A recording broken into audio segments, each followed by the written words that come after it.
बिस्मिल्लाहिर्रहमानिर्रहीम।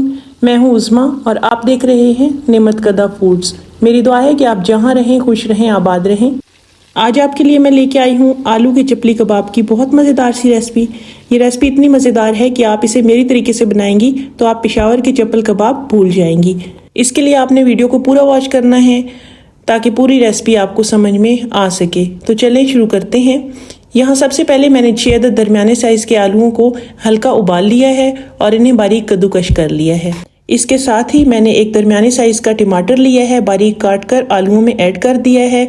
साथ ही हल्का कुटा हुआ अदरक लहसुन 1 टीस्पून और 4 सब्ज मिर्चें काट कर मैंने इसमें ऐड कर दी हैं। क्वांटिटी आपने यही रखनी है जो मैं रख रही हूँ 6 आलूओं के हिसाब से। और साथ में हमने दरमियानी साइज़ का प्याज काट कर आलूओं में ऐड कर देना है। और इसके साथ ही हमने